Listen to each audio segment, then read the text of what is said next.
Hey friend, John McLennan here, and in this video you're going to learn how to play Travelin' Band as recorded by Creedence Clearwater Revival, CCR, on guitar. Now this song follows a very common chord progression called the 12-bar blues.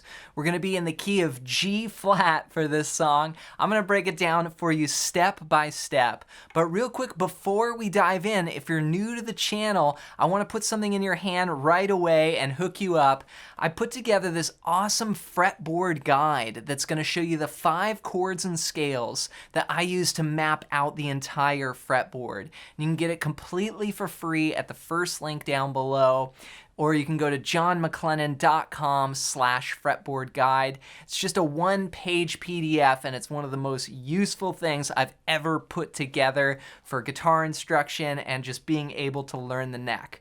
So grab it at the link below. Hope you enjoy, and with that said, let's break it down. All right, so the tune starts off on what we call a turnaround chord progression, which is how so many actually blues songs start off with. Here's what it sounds like.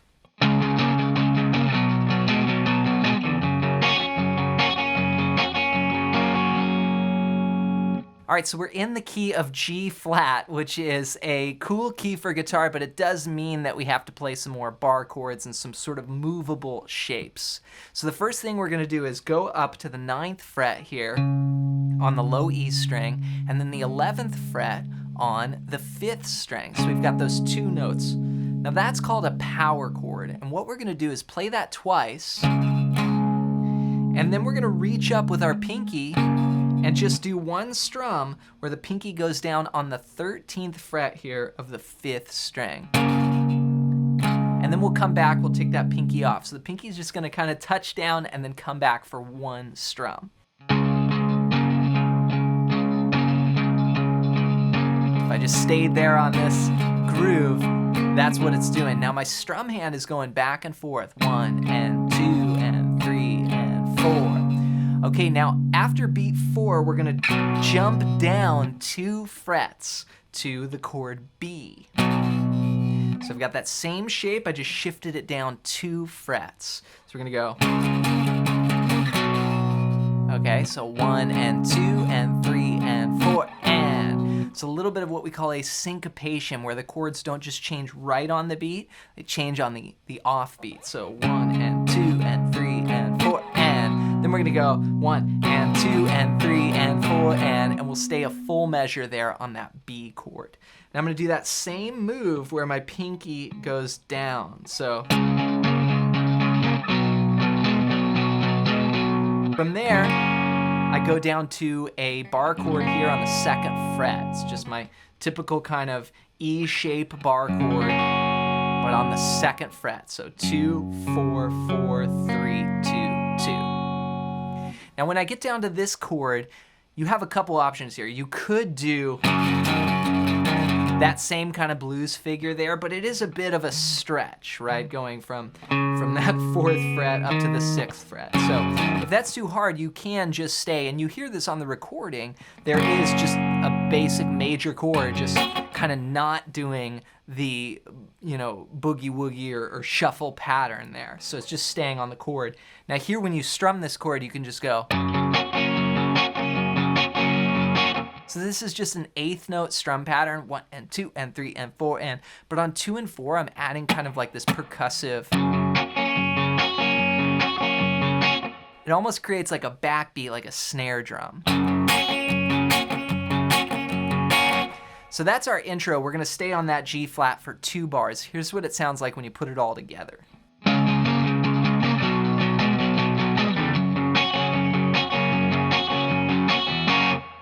Then Fogerty comes in, 737, and we hit these chords, basically the G flat here, we just hit them on the downbeat and then rest.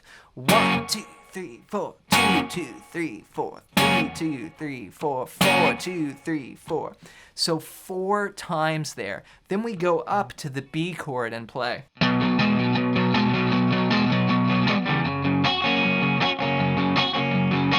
So this is more the 12-bar blues part. So we spend 4 bars on what we call the 1 chord, just hitting it and resting. Then we go to the 4 chord for 2 bars, and then back to the 1 chord for 2 bars, just like you would in a blues. That's the shuffle pattern there. And back down. Here I'll just play the rhythm. All right, then we get to the turnaround, or the last 4 bars. We're gonna play very similar to the intro, just a slight change. It's gonna go like this. All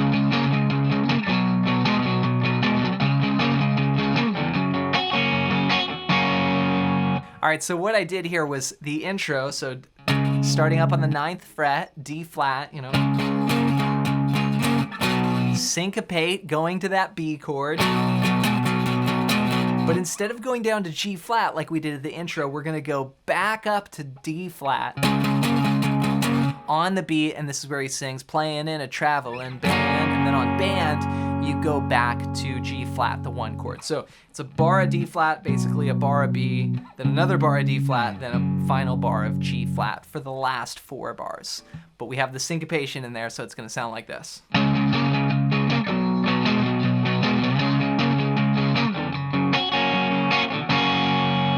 All right, so here's that whole 12-bar, section played from that first time where Fogerty comes in. He's singing 737, and we do the breaks. Here's what it sounds like. 1, 2, 3, 4. 2, 3, 4. 2, 4. 3, 2, 3, 4. 4 up to B and.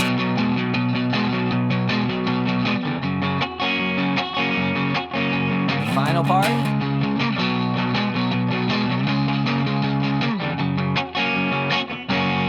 All right, then we do it again, but what happens, instead of doing the sharp breaks like that, we let the chords ring out. So that would sound like this.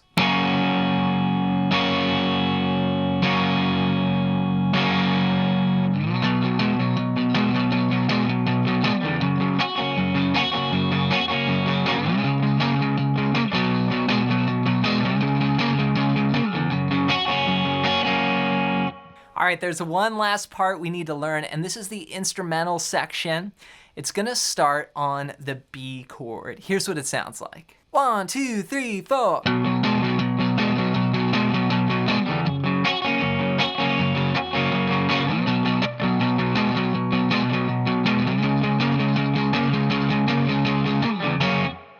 Then we're back to our main 12-bar progression. So what I played, there's no new chords. We're just gonna do a different order. Here we go, B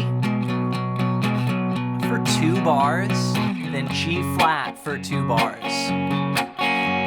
Then B again for 2 bars. Then we take it up 2 frets for D flat for 2 bars. Then we go back to the first section. So here's the B section, again, the instrumental one more time. 1, 2, 3, 4.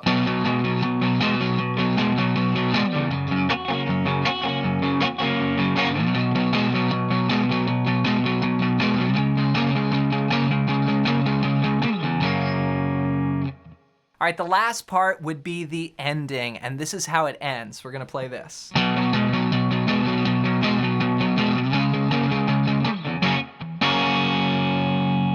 All right, so we're basically doing a little tag, a little ending here. We're gonna go B up to D flat, and then we hit this rhythm. 1 and 2, and that's how it ends. Ba, ba, just on the G flat there. So practice those sections, and when you're ready, try and play it along with the recording. And this is a great example of how blues and rock really have just been combined together here. So we've got a 12-bar blues, a very common, old school chord progression that's been around for a while but still is amazing. And then we're blending that with more rock elements. So keep working on this, rewind the video, go over any parts that are unclear, and then don't forget to grab my fretboard guide at the first link down below. If you want to start learning the system that I use to map out the entire fretboard and how I put all of this together, just go to johnmclennan.com/fretboard guide. You can download this right there, print it out, keep it on your music stand or on your desktop, and as you keep learning more about guitar, this is all going to start coming together. So hope you enjoy that as my gift to you. As always, thanks for watching, thanks for listening, and we'll see you in another video real soon.